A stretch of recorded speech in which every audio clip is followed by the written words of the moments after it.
আমি শরাবপুর গেছিলাম আমার একটা ফ্রেন্ডের সাথে দেখা করার জন্য। উনি ঢাকায় থাকে, ওনার বাসায় শরাবপুরে। ওর আমারে ফোন দিয়েছে, বন্ধু আমি আসছি, তুই কই? আমি কই আমি তো বাসায়। ও তুই আয়, শরাবপুরে আয়। তা বলতেছি, বন্ধু আমি আসতেছি, তুই একটু অপেক্ষা কর। এর ভিতরে শুনি বাজারে একটি কল চুরি হয়েছিল। যে এই কল চুরির সাথে যুক্ত ছিল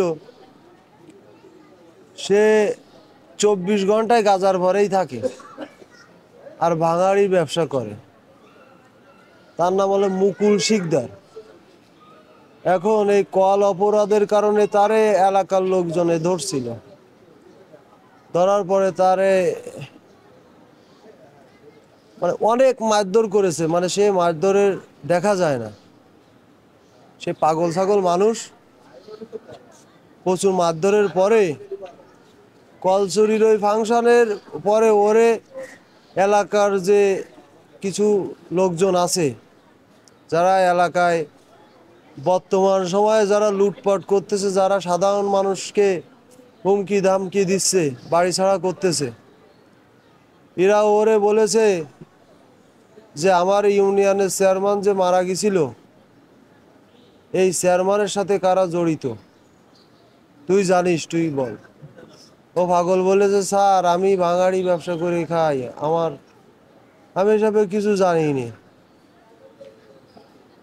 ওরে এমন মাদ্দা দেশে দিয়ে ওরে বলেছে যে তোর যার যার নাম বলবো, তুই তার নাম বলবি, তা নাহলে তোরে রক্ষা নেই। পরে ও নাম বলেছে, কিছু মানুষের নাম বলেছে, আমার নাম বলেছে, আমি জানি না। আমি আমার বন্ধুর সাথে শরাবপুরে একটা চার দোকানে কেবল ঢুকবো, কথা বলবো, ওই সময় আমার দুইজন লোকে আমার যায় ধরেছে, ধরে বলতেছে তুই রবিরি মারিসির, তোর নামে ওই মুকুল শিকদার ও জবান বন্দি দিয়েছে, তুই রবিরি মারিসির, তোরে এমন আমাদের সাথে জাতিবে। আমি বলতেছি কোথায় যাব? ও বলতেছে বানিয়াখালী জাতিবে কাউন্সিলি আমারে। আমি বলেছি যে এই এই মামলার যারা এজাহারভুক্ত আসামি ছিল, আমি এর এজাহারভুক্ত আসামির মধ্যে আমার কোনো নাম নাই, আমি সাধারণ ছেলে, আমি কৃষি কাজ কাম করে খাই, আমি এই হত্যাকাণ্ডের সাথে জড়িত না। বলেছে তোর নাম বলেছে, তুই স্বীকার করবি, করে তাই তুই আসবি। বলার পরে ওরা আমার মোটর সাইকেলে উঠায় আমারে কাউন্সিলে নিয়ে আইছে। আনার পরে গাড়িতে নামানো তো দেরি, নামাতি দেরি, এর ভিতরে 15-20 জন আমারে আইসে অতর্কিতভাবে আইসে মারধর। পরে আমারে চোখ বলতেছে "এ চোখ উঠাই ভাল, এ রবির হত্যা করেছে, এ রবির হত্যার সাথে এটি জড়িত"। আমি বলতেছি যে না, আমি এর কিছু জানি না। পরে 10-15 জন লোক এসে আমারে ধরেছে, ধরে আমার এই গলায় ওরা ওই রশি পেঁচায় এরকম টায়ে ধরেছে, আমার তো জিবা টুবা বের হয়ে গেছে আমার তো। পরে কিছু লোক আমার চোখ উঠায় ফেলবে, চোখের মধ্যে যখন হাত ঢুকায় দিয়েছে, তখন আমার আর জানে পানি নেই। তখন আমি তাড়াহুড়ো করে আমার নিজের জান বাঁচানোর জন্য আমি ওদের সাথে যুদ্ধ করে আমি ওদের মুখের থেকে আটটা সরাই, মানে আমার চোখের থেকে আটটা সরাই আমি মুখ এইভাবে চেপে ধরে আমি বুট হয়ে পড়েছি। ওই সময় 10-15 জন লোক একজ আমার 15-20 মিনিট ধরে ওই জায়গায় ফ্লোরে কাউন্সিলের সামনে আমার মারে অজ্ঞান করে ফেলাছে। পরে ওই জায়গাতে আমার নিয়ে কাউন্সিলের উপরে উঠাইছে, ওই জায়গায়ও যায় ব্যাপক মার। পরে আমি বলতেছি আমি কিছু জানি না, আমারে মারে ফেলান, আমি আর মার সহ্য করতে পারতেছি না। পরে ওই জায়গাতে ওরা কাউন্সিলের একটা রুম খুলে ওই রুমের মধ্যে আমারে নিয়ে 16-17 জন মানুষ আমারে 2-2.5 ঘন্টা আমার শারীরিকভাবে মানসিকভাবে নির্যাতন করেছে। আমার এমন কোনো শরীরের এমন কোনো অঙ্গ প্রত্যঙ্গ নেই যে ওরা আমারে মাতৃ বাদ রাখিনি। হ্যাঁ, তাদের আমি সবাইরে চিনি। প্রথমে আমারে হিট করেছে অবায়দুল খান, চাঁদ দোকানদার, তার পিতা মৃত শাহাদাত খান। তারপরে রবির চাচাতো ভাই মনি, তারপরে রবির চাচাতো ভাই কিবরি, ওর ছেলে শাকিল, তারপরে আর একটা ছেলে ছিল বাদশা, তারপরে ছিল আপনার 8 নম্বর ওয়ার্ল্ডের মেম্বার মাসুদ, তারপরে ছিল শফিক, আরো অনেকে, মানে 17-18 জন সবাই আমার ইউনিয়নের। এমনভাবে ফিটাইছে দিয়ে বলতেছে তোরে মাইরেই ফেলাবো, তুই যদি আমায় কথা না শুনিস তোর পৃথিবীর কেউ নেই আজকে তোর এই জায়গাতে জানে ফিরে নিয়ে যাবে। যে বল অবায়দুল থেকে মারা আছে, বল মামুন থেকে মারা আছে, বল রফিক মেম্বার থেকে মারা আছে, বল আলামিন থেকে মারা আছে, বল আজগার বিশ্বাস তারা থেকে মারা আছে, বল আলফুর খান থেকে মারা আছে, আর একটা আসামি ছিল সন্দেহজনকভাবে ধরছিল এই গুটু দিয়ার বাবু, ইরা থেকে মারা আছে। আমি বলেছি আমি মিথ্যে কথা বলতে পারবো না, আমারে মায়ের মায়ের ভাই আমার জান বাঁচানোর খরচ, আমি জান বাঁচানোর জন্যই ওদের কথা মতো আমি মিথ্যাভাবে বলেছি যে এরা ছিল, কারণ আমার তো বাঁচতে হবে। একটা মানুষই যদি 2-2.5 ঘন্টা ভাবে 16-17 জন লোক নির্যাতন করে, আমি তো সেন্সলেস হয়ে পড়ে গেছি, আমার তো বাঁচতে হবে ভাই। পরবর্তীতে ওরা আমি তো সামনে অজ্ঞান, নাম ঠাম বলা হয়ে গেছে, ওরা ভিডিও করেছে, করার পরে থানার পুলিশরা আমারে হেফাজতে নিয়ে যাওয়ার সময় তখনও আমারে ইট পাটকেল দিয়ে মারপিট, মানে আমারে ওরা বাঁচায় রাখবে না। পরে আমি কোনো কায়দায় যান নিয়ে আমি গাড়িতে উঠার পরে থানার পুলিশ আমারে নিয়ে তাদের হেফাজতে রাখছিল। তারপরে খুলনা জেলার এডিশনাল এসপি গেছে থানায়, যার পরে উনি ঘটনাস্থলে যায় দেখেছে যে আমাদের মিথ্যাভাবে ধরে নিয়ে এরা নির্যাতন করেছে। পরে এসপি স্যার ঘটনাস্থলে যায় দেখেছে সব বানোয়াট, তারপরে আমাদের থানার থেকে ছেড়ে দিয়েছে, দিয়ে বলেছে যে তোমরা যায় 250 বেডে ভালো চিকিৎসা নাও। প্রাথমিক চিকিৎসা নিছিল আমাদের ডুমুরিয়া হাসপাতালে। আমরা চাচ্ছি এর সঠিক বিচার, আমাদের জীবনের নিরাপত্তা কি, আমাদের যদি এই সন্ত্রাস বাহিনী অতর্কিতভাবে আমরা কিছু জানি না বাসার থেকে উঠায় নিয়ে নিরপরাধ নির্দোষ মানুষের সাক্ষী দিতে বলে, আমরা তো মিথ্যা, আমরা জানি না যে কি সাক্ষী দেব, না দিলে আমাদের জীবনের হুমকি, আমাদের জীবন নিয়ে আমরা এর সঠিক বিচার চাই। আমার নাম মোহাম্মদ রফিক শেখ, আমি এক্স মেম্বার। আমি এই ইউনিয়নের ভারপ্রাপ্ত চেয়ারম্যানের দায়িত্ব পালন করেছি। নুরুদ্দিন সাহেব মারা যাওয়ার পরে আমি ওবায়দুল হালদারকে নিয়ে আমি দলীয় নির্বাচন করেছি ইউনিয়ন পরিষদের নৌকামার্কা প্রার্থী। কালকের ঘটনা হচ্ছে আমি বাড়ি থেকে ঘেরে গেছিলাম, ঘেরে যাওয়ার পরে শুনি যে মুকুল শিকদার নাম করে একজন ওই মানে কল চুরি করেছে, তারে ধরে তারে মারধর করে স্বীকারোক্তি করাচ্ছে কল চুরি করেছে সে, তাদের স্বীকার করাচ্ছে যে তুই বল যে ওই রবি মার্ডার কারা করেছে, করাচ্ছে হচ্ছে সুরাব মূলত নেতৃত্ব দেশে, ওই জায়গায় মঞ্জির আছে, ওর ভাই মঞ্জির আছে, তারপরে সুরাব আছে। আমার মনে হয় এর ভিতরে ইনভলভ থাকতে পারে, এটা সম্ভব বেশি। উনের চামচা, ওনাদের চামচা এই মনোরঞ্জন দাস আছে, এই রবির আছে চামচা, এরাই থেকে এই সমস্ত নাটক করাচ্ছে। আমাকে তো সেই বিলি থেকে মারে তাড়া দিছে, আমি নদীর সাইডে গেছে, ওখান থেকে আমি ওই মালদের আছে ট্রলারে যে আশ্রয় নিয়েছিলাম, ট্রলারে আশ্রয় নিয়ে ওই ট্রলার থেকে যখন আমি ওই গোল শেষ হয়ে গেছে, জাল শেষ হয়ে গেছে, আমি জাল ধরা শেষ হয়েছে, আমি ডাঙায় আসার পরে ওরা উৎপত্তি ছিল, ওরা আমাকে ওই জায়গায় ধরে। আমার ধরার উদ্দেশ্য হচ্ছে আমি ওবায়দুল হালদারের পিছনে নেতৃত্ব দিই, মানে দেখা যাচ্ছে ইউনিয়ন আমি আওয়ামী লীগের আছে উপজেলা কমিটির সদস্য ছিলাম, আমি যাতে নেতৃত্ব না দিলে আমাকে পঙ্গু করে আমাকে মারিয়ে ফেলবে সেই মানে মিশন নিয়ে ওরা আমাকে অ্যাটাক করে আমাকে বেদম মেরেছে। এই দেখেন হাঁটু টাটু এই দিয়ে, এবং আমার বুকের এই যে অবস্থা, হাতের যে অবস্থা, আমাকে তো একবার মানে জীবন মানে শেষ করে দেয়। আমার এই মুখে ইট মেরেছে, এই নাক দিয়ে 1 কেজির মতো রক্ত পড়েছে, 1 কেজির মতো রক্ত পড়েছে। তারপরে দেখা যাচ্ছে ওই অবস্থা আমাকে কাউন্সিলিং নিয়ে গেছে, নিয়ে যে ওখানে ক্যাম্প আছে, ওই ক্যাম্পের হেফাজতে রেখে ওখানেও ক্যাম্পের যারা পুলিশ আছে তাদের তারা চেক দিতে পারেনি আমাকে, মানে অত্যন্তভাবে দেখা যাচ্ছে জীবন মানে শেষ করে দেওয়ার মতো মানে মানে মারধর করেছে। আমি শেষ পালে এক পর্যায়ে আমি অচেতনে পড়ি, তারপরে আমি কিছু বলতে পারি না, আমি বাঁচিয়ে আছে কি মরে আছে আমি বলতে পারি না, আমি একেবারে অচেতন অবস্থায় পড়ে আছি। আজ যদি এইভাবে চলে, দেশে যদি এই অবস্থা চলে, তাহলে দেশের সাধারণ মানুষ কিন্তু মুখ ফুটে কথা বলতে পারবে না। ওরা এলাকায় অত্যন্ত সন্ত্রাসী কার্যক্রম চালাচ্ছে, মানুষের মানে দেশে তাড়াহুড়ো করতেছে, মারতেছে।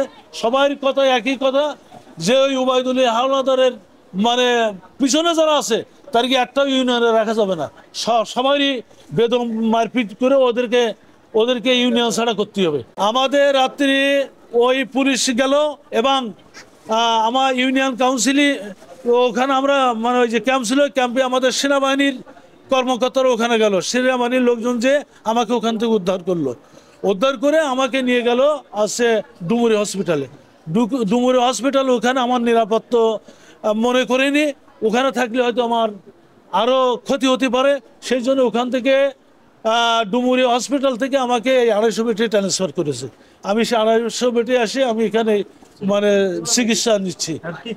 আমি চাচ্ছি এই দুষ্কৃতকারীদের ন্যায় বিচার এবং এরা যাতে এলাকায় মানুষের কোনো হুমকি এবং তাদের জীবন নাশের হুমকি না দিতে, তাদের না মারতে পারে, তারা যেন তাদের আইনে আওতায় এনে তাদেরকে সঠিকভাবে শাস্তি দেওয়ার দাবি করছি। আমার এই প্রার্থনা যাতে এলাকার মানুষ শান্তি শৃঙ্খলাভাবে বসবাস করতে পারে, এই আহ্বান জানাচ্ছি। আমি ছাগল রাখছিলাম, গেড়ে কাজ করছিলাম, সেইভাবে অতিরিক্তভাবে দিয়ে আমার ব্যাট দিয়েছে সরাপ মারিছে কেন তাও আমি বলতে পারি না। আমরা বলে ওই মারার পরে বলতেছে তুই চেয়ারম্যান মার্ডারের সব সতর্ক জানিস, সব কিছু জানিস, তুই অবাধুলি দল করিস, চেয়ারম্যানের কোন কাজে মারিছিস এ খবর তুই জানিস, তুই সেখানে আমরা মারব না। আমি কি জানি, রক্তে সব ফেটে গেছে, পাড়া প্রতিবাসী গ্রামবাসী সবাই দেখেছে। তারপরে আনতে আনতে আরো মারিয়েছে, ফারুক মারিয়েছে, মারুদ্দিন সাওয়াল বিস্তর মেরেছে, ফোন করেছে যে ও মারা লাগবে না, আনা লাগবে না, খালাস করে দিয়ায়। এখন সুষ্ঠু বিচার এবং তাদের শাস্তির দাবি। কালকেরে আমি গেছিলাম আছে ঘেরে চুন দেওয়ার জন্য, আমার বড় ছেলে সিরাজুল ইসলামকে নিয়ে চুন দিচ্ছি গেছিলাম। এখন চুন দিচ্ছি ঘেরে চুন দিতে দিতে হঠাৎ করে দেখি কিছু লোকজন ওরা দর করে দর কাজান বিজান করতেছে, শুয়োরের বাচ্চা খানকির ছেলে বিভিন্ন রকম কথা বলতেছে। তাহলে কারে কি বলে এই শুনিয়ে আমি দেখলাম যে অনেক লোক আমার দিকে এগিয়ে আসতেছে। আমি সঙ্গে সঙ্গে আমি ও গেরের থেকে অপর গেরে আশ্রয় নিলাম। সেখান থেকে আমার ভগিনপতির সঙ্গে আমি কথা বলি যে দেখি এই ঘটনা কি দেখি হয়েছে তা তো বুঝতেই পারতেছি না। তা ভগিনপতি বললে যে এরকম একটা চোর ধরেছে, টিউবওয়েল চুরি করেছে, তাই ওই টিউবওয়েলকে কেন্দ্র করে নাকি রবি মার্ডারের সূত্র ধরেছে তোমাকে, তার জন্য নাই এই তুমি সাইড হয়ে যাও। এই বলার পরে আমি সাইড হয়ে গেছি, দৌড়ে যে কোনো কায়দায় এক জায়গায় আশ্রয় নিছি। আমার ভগিনপতিকে ওই সুযোগে ওরা অনেক মারিয়েছে আমাকে না ধরতে পেরে। যাই হোক আমি পলাইছি, সেইভাবে আছে। আমাকে যখন ওরা না পাইছে তখন আমাকে আমার ঘেরের বাসাটা সম্পূর্ণ পেট্রোল দিয়ে জ্বালিয়ে দিয়েছে। যারা জ্বালিয়ে দিয়েছে আমি এদের সবাইকে দেখেছি, আমি অনেকের নাম জানি না, অনেকের নাম জানি। এরা আছে 1 নম্বরে আছে সুরাব, 2 নম্বর আছে জাইদুল, 3 নম্বর আছে ফারুক, 4 নম্বর আছে অবায়দুল, 5 নম্বর আর একজন অবায়দুল আছে এবং আরও অনেক লোকের নাম তো আমি জানি না। এরা আমাকে না পেয়ে আমার ঘেরের বাসাটা জ্বালায় দিলে। এর আগে আমাদের বাড়িঘর ভাঙচুর করেছিল, আমাদের মারার হুমকি দেয়, আমার যেখানে ভাবে সেখানে মেরে ফেলাবে। কালকে আমি 24 ঘন্টার মতন প্রায় আমি পলাতক ছিলাম। আমি রাত 3:30-4টার দিকে বের হয়েছি, সেই সকালের থেকে ওই ঘেরের থেকে যে সময় চলে আইছি, তারপরে 4:30টার সময় বের হয়ে আমি 250 বেডে আসি। এই হচ্ছে আমাদের পরিস্থিতি। আমাদের গ্রামে গেলে আমাকে মারবে, মারিয়ে হাত পা ভাঙবে, মারিয়েও ফেলাতে পারে, এরকম ধরনের হুমকি দিচ্ছে। এই একটু আগেও একজন ফোন করে বলেছে তুমি যেন আসে না ভাই, তোমার পায়ে ধরি, তুমি যেন আসে না, অন্য কোথাও চলে যাও, তুমি গ্রামে আসলে তোমাকে মারিয়ে ফেলাবে। এখন কি করব। এখন আইনের ব্যবস্থা চাই, আইন আমাদের সুস্থ বিচার করবে, পুলিশ আমাদের সুস্থ বিচার করবে, এই আমার সরকারের কাছে কামনা। সরকার যেন আমার সুস্থ বিচার করে, যেটা সঠিক সেইটাই বিচার করুক। আমি আনলিগাল কোনো কিছু বলবো না, মিথ্যার আশ্রয় নেব না। প্রয়োজন হলে আপনারা যাই দেখেন আমার ঘেরের বাসাটা কি করেছে, সেখানে না কমপক্ষে 1.5 লক্ষ টাকার মাল জিনিস ছিল আমার ঘেরের, সেখানে মাল জিনিসগুলো সব কিছু পেট্রোল মেরে পোড়াই দিয়ে আছে। আমি এখন কোথায় যাব? আমি গরিব মানুষ, আমি অনেক টাকা ধার করে এই ঘের করি, আজকে আমার মাল জিনিস পোড়াই দিয়ে আছে, আমি কি করব? আমার বউ বাচ্চা নিয়ে কোথায় থাকবো? আমরা অবৈধ হালদারের দল করছি ইউনিয়ন পরিষদ নির্বাচনে। আর আমাদের বিরোধী পক্ষ যে চেয়ারম্যান ছিল শেখ রবিউল ইসলাম রবি, উনি মারা যাওয়ার পরে আমাদের নামে এজাহারভুক্ত মামলা করছিল। আমিও আসামি ছিলাম, তো আমরা হাইকোর্ট থেকে জামিন নিয়েছি, জামিন নিয়ে আমরা বাড়িতে আসি। তো সেই মার্ডারের জের ধরে আর কি আমাদের এলাকায় শিকদার নামে একটা ভাঙাড়ি ব্যবসায়ী ছিল, ওনারে ধরছে সকালে। ধরার পরে আমি আর কিছু জানি না, আমি সকালে বাড়ি ঘুমানো, তো ঘুমিয়ে উঠে শুনি যে ওনারা ধরছে। ধরার পরে ওনারা অনেক মারধর করছে, মারধর করে নাকি আমাদের নাম স্বীকারোক্তি করাইছে যে কী কী ছিল ওর ভিতরে, তুই নাম বল। তো যারা বলছে যে আমি কিছু জানি না, তখন ওরা মারধর করছে। মারধর করার পরে বলছে যে আমরা যার যার নাম বলতে বলবো তার নাম বলবি। তখন ও মানে মার সহ্য করতে না পেরে ওরা যা যা শিখাইছে তাই সেগুলোই বলছে, যে মানে এর সঙ্গে অবৈধ হালদার জড়িত ছিল, তারপরে সাব্বির ছিল, আলামিন ছিল, রিয়াজউদ্দিন ছিল, রফিক মেম্বার ছিল, তারা বিশ্বাস ছিল, এদের সবাই নাম বলছে।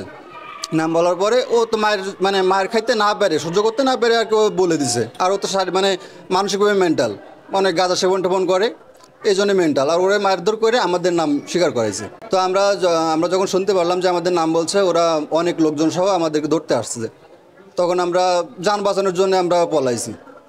এরপরে আমার চাচা আছে একটা রিয়াজউদ্দিন, ওনার বাসা পড়াই দিছে। আমার আর চাচা আছে রফিক মেম্বার, ওনার অনেক মারধর করছে। এই মারধরের ভিতরে আমাদের এলাকারই অনেক ছেলেপেলে জড়িত আর কি। এর ভিতরে ওই জব্বার সর্দার, এরা হচ্ছে রবিপন্থী, মানে যে চেয়ারম্যান মারা গেছে ওনার দল করতো আর কি। এর ভিতরে সোরাব আছে, 2 অবৈধুল, একটা হচ্ছে চা অবৈধুল, আর একটা হচ্ছে গোলাম রসুলের ছেলে অবৈধুল। আর জব্বার সর্দার আসছিল, তারপরে জাইদুল আসছিল, তারপরে শফিক, মুস্তাকিন, তারপরে মানে আমাদের এলাকার অনেক লোক ছিল। অত লোকের ভিতরে আমরা তো মানে যান বাঁচানোর জন্য দৌড়াইতেছি, অত লোকের খেয়াল করি নাই। মানে সামনে যেগুলো লোক ছিল ওদের নামে আমরা আর কি শুনতে পারি, মানে করতে পারছি। তারপরে ওই 8 নম্বর ওয়ার্ল্ডের মেম্বার ছিল মাসুদ, যা অনেক মানুষ ছিল, আমরা ওইভাবে খেয়াল করতে পারিনি। তো আমরা চাচ্ছি যে এর মানে যাচাই বাছাই করে সঠিক বিচার যেন আমরা পাই, যাতে এলাকার লোকজন শান্তিতে বসবাস করতে পারে, সংসার ধর্ম নিয়ে, এলাকার ছেলেবেলে নিয়ে যাতে মানে সুখ শান্তিতে সংসার ধর্ম করতে পারে, আমরা সেই বিচার চাচ্ছি। বিষয় হচ্ছে গতকালকে যে ঘটনা ঘটছে একটা তুচ্ছ ঘটনাকে কেন্দ্র করে, যেটা আসলে অনাকাঙ্ক্ষিত ঘটনা। আমার সরাবপুর ইউনিয়নে একটা ছেলে মানসিক ভারসাম্যহীন, এর নাম হচ্ছে মুকুল শিকদার, একটা টিউবওয়েল চুরের অপরাধে একে ধরছে। সেই লোকগুলো ছিল রাজনৈতিকভাবে আমাদের ইউনিয়নে 2টো অংশ, একটা হচ্ছে আমার অংশ আওয়ামী লীগপন্থী, আর একটা হচ্ছে আমার অপোজিশনে। যে চেয়ারম্যান সাহেব মারা গেছে তার শুভাকাঙ্ক্ষী ছিল, পরবর্তীতে তার অনুসারী যারা আছে তাদের অনুকূলে বা তাদের পক্ষের লোক। তো এই যে টিউবওয়েলটা চুরি হয়েছে বলতেছে, এই টিউবওয়েলটা ছিল বর্তমান যে ভারপ্রাপ্ত চেয়ারম্যান মনোরঞ্জন দাস, ওনার একটা মার্কেট আছে বানিয়াখালী বাজারে, সেই বাজারের পিছনে এনার একটা টিউবওয়েল ছিল, এটা আমিও জানি। তো সেই টিউবওয়েলটা নাকি এই ছেলেটা চুরি করেছে। এই অপরাধে তাকে ইউনিয়ন পরিষদে ধরে নিয়ে গেছে। ধরে নিয়ে যাওয়ার পরে এই চেয়ারম্যান, ভারপ্রাপ্ত চেয়ারম্যান, এটাকে সুন্দরভাবে টেক আপ না করে এলাকায় পূর্ব পরিকল্পিত একটা বিশৃঙ্খলা সৃষ্টি করার জন্য এই ভারপ্রাপ্ত চেয়ারম্যান মনোরঞ্জন দাস এই চোরকে তাকে শাস্তি না দিয়ে, অথবা চুরি করেছে কিনা আদেও সেই তথ্য উদ্ঘাটন না করে, এদেরকে জনতার হাতে, যারা ওখানে 2টো অংশে বিভক্ত, সেই একটা অংশ আমার অপোজিশনের যে অংশ, তাদেরকে, তার ভিতরে যারা দুর্ধর্ষ প্রকৃতির লোক আছে, যারা এলাকায় বিশৃঙ্খলা করে, যারা মারপিট করে, ভাঙচুর করে, অগ্নিসংযোগ করে, এই কিছু ছেলে পেলে সুনির্দিষ্ট, তাদের হাতে এই ছেলেটাকে তুলে দিয়েছে। এইবার এরা কি করছে, ঘোলা পানিতে মাছ শিকার করার জন্য এরা এই ছেলেটাকে বেদম মারপিট করেছে এবং একে শিখাইছে যে রবি হত্যার সঙ্গে আমি জড়িত বা আমার সাথে আর যারা থাকে তারা জড়িত, এরকম জবানবন্দি এর নেওয়ার চেষ্টা করেছে। এবং আপনারা ওই ছেলেটার মারের ভিডিও দেখলে, আমিও দেখেছি, আপনারাও হয়তো দেখেছেন, নিতে পড়বে, এটা দেখলে আপনারা বুঝতে পারবেন যে আসলে ওকে দিয়ে কী বলাতে চাচ্ছে এবং এরা কারা। আসলে প্রকৃতপক্ষে আমরা যারা রবি হত্যাকাণ্ডের আসামি আমাদেরকে করা হয়েছে, আমরা মহামান্য হাইকোর্ট থেকে জামিন নিয়েছি, হাইকোর্ট থেকে 2বার আমরা জামিন নিয়েছি, অগ্রিম জামিন নিয়েছি। তারপরে আমরা নিম্ন আদালতে আত্মসমর্পণ করার পরে এখানে আমরা জেলখানা থেকে দীর্ঘদিন কারাভোগ করে আমরা সেখান থেকে জামিন নিয়ে সকলেই আমরা মুক্ত।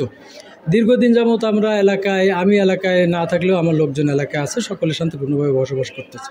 কিন্তু হঠাৎ একটা এই তুচ্ছ ঘটনাকে কেন্দ্র করে এরা গোলাপানিতে মাছ শিকার করার জন্য এবং পূর্ব পরিকল্পিতভাবে এরা এই ছেলেটাকে যে মানসিক ভারসাম্যহীন, তার কথা মতো এলাকার থেকে আমার উপজেলা আওয়ামী লীগের সাবেক সদস্য রফিক মেম্বার, যিনি এক্স চেয়ারম্যান ছিলেন ভারপ্রাপ্ত আমার ইউনিয়নে, তাকে বেদম মারপিট করছে। তার ঘেরের থেকে ধরে এনে আমাদের আরেকটা ছেলে শান্টু শেখ, তাকে নিয়ে এসে আমার চাচাতো ভাই একটা, আমার বাড়ি মানে আপন না হলেও আমার প্রতিবেশী, একালিয়াই বাড়ি, সাব্বির গাজী, তাকেও নিয়ে আসছে, তাকেও মানে প্রচুর মারপিট করেছে।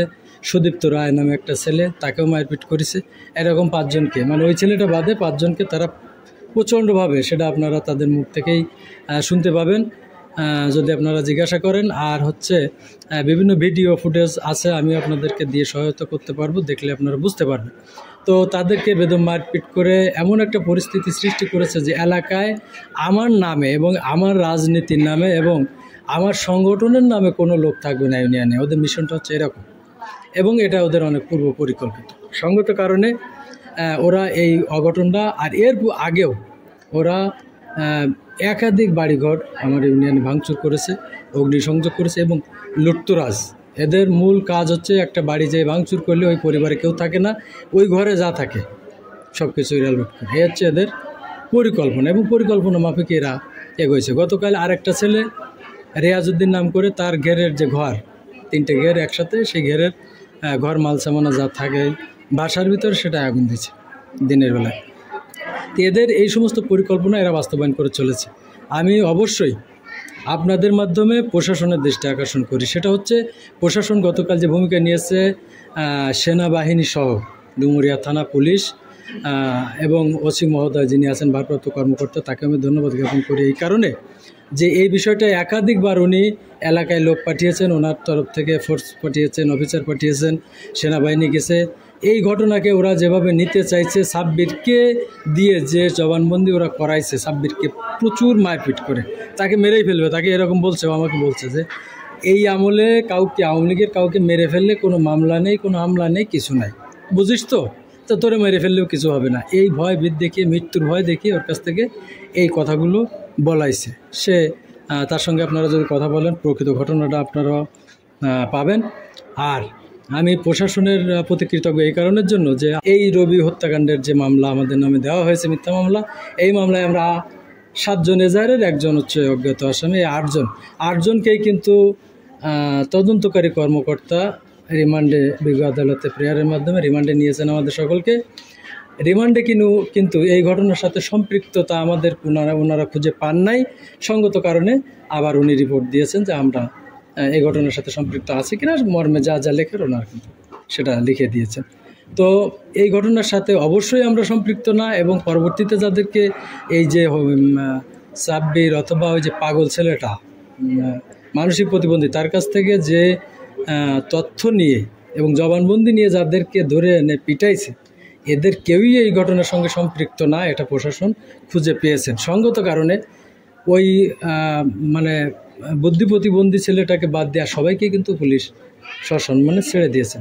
দেওয়ার পরে গত রাতে সবাইকে 250 শয্যা বিশিষ্ট খুলনা মেডিকেল কলেজ হাসপাতালে ভর্তি করে বর্তমানে তারা সকলেই চিকিৎসাধীন আছে। এবং এই পরিস্থিতিতে অবশ্যই আমি আমার লোকজনের উপর যে অতর্কিত হামলা এগুলো এবং মিথ্যা হয়রানিমূলক এই যে হামলা বা পুনরায় মামলা দেওয়ার যে অপপ্রয়াস, মিথ্যা মামলা হয়রানি করা, বিষয় হচ্ছে আমরা রাজনীতি নাই করলাম, কিন্তু ওভারঅল তো আমরা ওই এলাকার জনগণ, আমরা তো এই বাংলাদেশের নাগরিক, আমরা ওই অঞ্চলে বাপদাদার বেটা মাটিতে থাকতে চাই, বসবাস করতে চাই। আমার ভিতরে যদি কেউ অপরাধী থাকে অবশ্যই আইনের আওতায় তারা আসবে, আমি এতে কোনো দ্বিধা করব না।